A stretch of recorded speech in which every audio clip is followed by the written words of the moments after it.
resurrection. Is the roof harder than an erection that shows no affection? They want to ban us on Capitol Hill, 'cause it's down. If you've ever been in a soul-crushing office job or experienced the sting of a layoff, Office Space probably feels painfully familiar. Even though the movie came out in 1999, its themes are as relevant today as ever.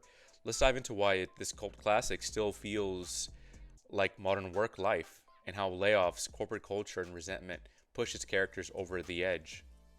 At its core, Office Space captures the dehumanizing nature of corporate life, the long commutes, the repetitive tasks, and the feeling that you're just another cog in the machine. What's fascinating is how this movie set in the late 90s still resonates today, especially when it comes off to layoffs and how employees respond to them. The expendability of workers, the cold way layoffs are handled, and the simmering resentment that follows are all timeless workplace issues. In today's world of remote work, Slack, and global teams, some things have changed, but the core experience of feeling undervalued hasn't. In the movie, layoffs hit the company like a bombshell.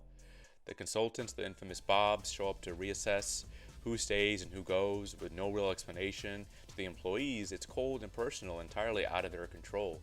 What's wild is that this is still how layoffs happen today. No matter how hard you work, no matter how much effort you put in, layoffs are often about cost cutting or restructuring, and not about you as an individual. That's a bitter pill to swallow. I've been laid off before, and I know that frustration. You give your all to your company, hoping your efforts will mean something, only to find out you're just a line item on a budget spreadsheet.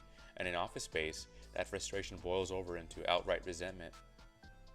That resentment is what drives the movie's main plot. Peter, Samir, and Michael decide to embezzle money from the company. It's their way of getting back and taking control in a situation where they feel powerless. What's striking is how justified it feels in the context of the story. Samir and Michael are two of the best programmers in the company, and yet their effort and hard work doesn't save them. They're laid off anyway, despite putting in long hours and extra effort. Their anger and frustration are so relatable. When layoffs feel unfair and impersonal, it's natural to want some form of payback. It's not about the money, it's about getting even, and that's the heart of this plotline. The company's lack of loyalty to its employees creates a sense of betrayal, and that betrayal pushes them to take back something that they lost. Here's where the movie ties into real life.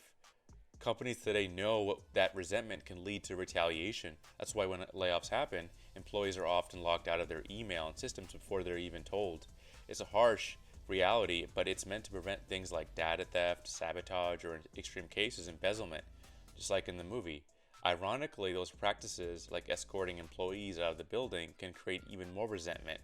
It's a vicious cycle of mistrust, and it highlights how broken the relationship between employers and employees can feel. Wow. Our last day at Inotech.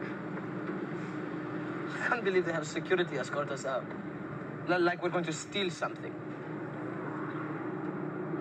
I stole something. Oh yeah, I guess we all did. No. Ironically, those practices, like escorting employees out of the building, can create even more resentment.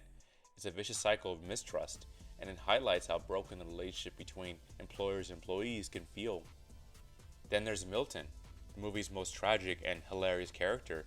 Milton is essentially fired without being told. Management just stops paying him and moves him into the basement, hoping he'll just go away quietly. But Milton's quiet fury builds up until it explodes, literally. He burns the building down. His story is exaggerated, but it's rooted in a real truth. When people feel disrespected and ignored, they lash out in unpredictable ways. It's a reminder of how important it is to treat employees with dignity, even during difficult times. Back in the 90s, corporate life was all about cubicles, fax machines, and endless commutes. Today, we've swapped that for Slack messages, Zoom calls, and global teams. Remote work has added flexibility, but it's also made layoffs feel colder and more detached.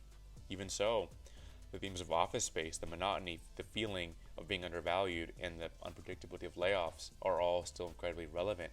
Whether you're working from a cubicle or home office, the frustrations of corporate life haven't disappeared. If anything, they've just evolved. What makes Office Space such a timeless movie is how well it captures these universal workplace frustrations. The anger, the resentment, the feeling of being expendable, those emotions are just as real today as they were in 1999. So, what do you think? Is corporate life better today, or is it just Office Space with Slack and Zoom? Have you ever been laid off or felt that same frustration? Let me know in the comments. I'd love to hear your stories.